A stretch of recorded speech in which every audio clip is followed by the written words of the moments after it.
महाराष्ट्राच्या राजकारणात सध्या एक चर्चा मोठी रंगलेली दिसतीये। शरद पवार आणि उद्धव ठाकरे यांच्या पक्षातील खासदार एकनाथ शिंदे यांच्या शिवसेनेत जाणार का? राजकीय वर्तुळात या चर्चेला आणि शक्यतेला वेग आलाय। एकनाथ शिंदे यांना दिल्लीत आपली बार्गेनिंग पॉवर वाढवायची असेल तर त्यासाठी खासदारांची संख्या वाढवून एनडीए मध्ये स्वतःचं महत्त्व वाढवणं गरजेचं आहे।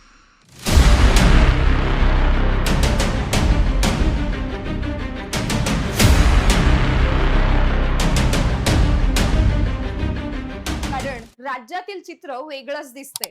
मुख्यमंत्री देवेंद्र फडणवीस यांच्या नेतृत्वाखाली भाजपा एकनाथ शिंदे यांच्या शिवसेनेला कॉर्नर सांगितल्याचा प्रयत्न करत असल्याच्या काही घटना समोर येत आहेत। नुकत्याच सातारा जिल्हा परिषद अध्यक्ष पदाच्या निवडणुकीत शिंदे गटाचे नेते आणि साताऱ्याचे पालकमंत्री शंभूराज देसाई यांनी विधानसभेत गंभीर आरोप केले।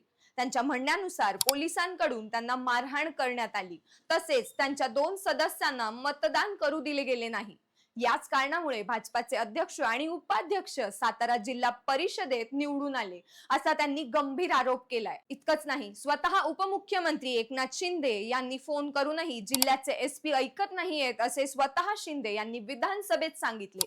तसेच शिंदे यांच्या तक्रारीची दखल देखील मुख्यमंत्र्यांनी घेतली नसल्याचे देखील आपल्याला दिसून आले।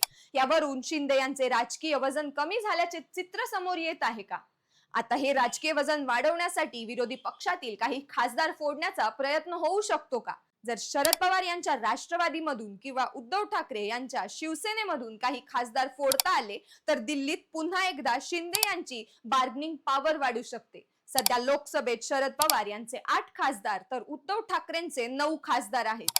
नियमानुसार जर 6 खासदारांचा गट फुटला तर त्यांची खासदारकी अबाधित राहू शकते आणि ते शिंदे यांच्या शिवसेनेत प्रवेश करू शकतात। असो, प्रयत्न होत असतील हे मान्य करूया, पण एक प्रश्न आहे, खासदार खरंच फुटतील का?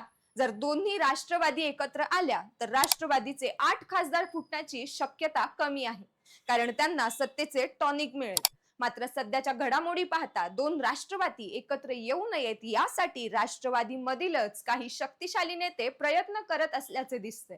जर राष्ट्रवादी एकत्र आली नाही आणि महाविकास आघाडीमध्ये समन्वय राहिला नाही तर तसेच विरोधी पक्ष म्हणून एकत्रित वाटचाल झाली नाही तर राष्ट्रवादीचे काही खासदार शिंदे गटाच्या दिशेने जाऊ शकतात। उद्धव ठाकरे यांच्या खासदारकीबद्दल बोलायचे झाले तर नुकत्याच झालेल्या बैठकीत पक्ष विस्तारासाठी उद्धव ठाकरे आणि आदित्य ठाकरे फारसे प्रयत्न करत नसल्याच्या तक्रारी देखील खासदारांनी केलेल्या आहेत। जर उद्धव ठाकरे पक्ष विस्तारासाठी मैदानात उतरले तर खासदार फुटण्याची शक्यता कमी आहे।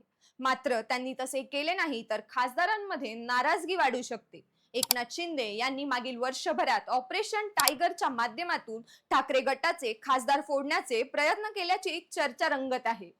मात्र आता ठाकरे गटाचे खासदार फुटत नसल्यामुळे शिंदे गट शरद पवार यांच्या खासदारकीबद्दल लक्ष केंद्रित करत असल्याची चर्चा रंगत आहे।